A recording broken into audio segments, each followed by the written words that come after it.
विधानसभा उपचुनाव मिल्कीपुर जो मर्यादा पुरुषोत्तम राम की नगरी में आता है, मिल्कीपुर विधानसभा क्षेत्र। आज मतगणना शुरू है। मुझे शिवतुल्य मतदाताओं पर,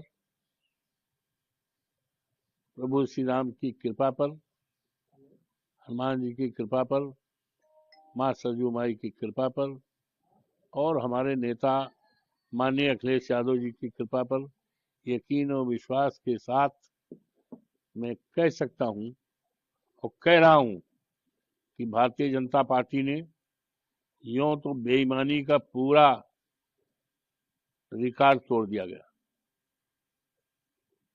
विश्व में जो गिनीज में नाम दर्ज किया है बेईमानी में, और इसके बारे में हमने बहुत पहले कई बार, यहाँ तक 4 फरवरी को चुनाव आयोग भारत सरकार, चुनाव आयोग उत्तर प्रदेश और जो हमारे यहाँ पर चुनाव में ऑब्जर्वर आए थे दो, उनके सामने पूरी बात रख दिया था।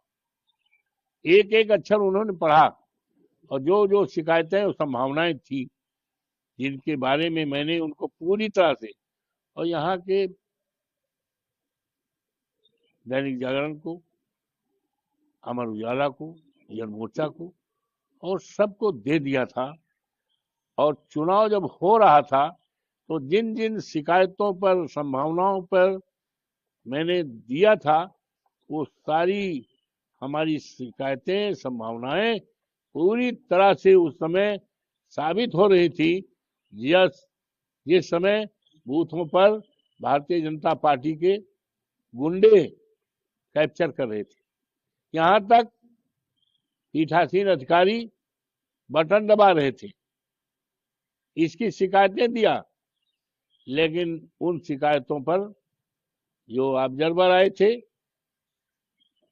अटेंड करते थे जरूर, हाँ जी करते, लेकिन कुछ नहीं किया और पूरी तरह से लूटपाट किया गया।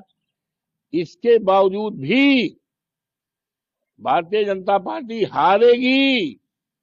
समाजवादी पार्टी का उम्मीदवार, अखिलेश यादव जी का उम्मीदवार, पीडीए का उम्मीदवार अजीत प्रसाद जीतेगा और एक इतिहास इस देश में कायम होगा कि मर्यादा पुरुषोत्तम राम की धरती पर जिस तरह से भारतीय जनता पार्टी ने प्रभु श्री राम की मर्यादा को खंडित किया, फर्जी वोट डलवाया, कार्यकर्ताओं के पीठ पे लाठियां मारी, पुलिस के लोगों ने न जाने कितनी भद्दी भद्दी गालियां दी, ये सारा रिकॉर्ड बनाया है बेईमानी का। और अफसोस है कि चुनाव आयोग पूरी तरह से खामोश रहा।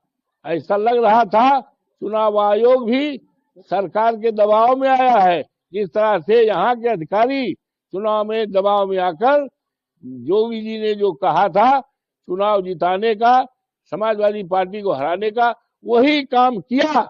लेकिन इसके बावजूद भी आज मतगणना हो रही है, समाजवादी पार्टी जीतेगी, भारतीय जनता पार्टी हारेगी और देश दुनिया में एक इतिहास बनेगा और भारतीय जनता पार्टी के सफाया की शुरुआत मिल्कीपुर से होगी।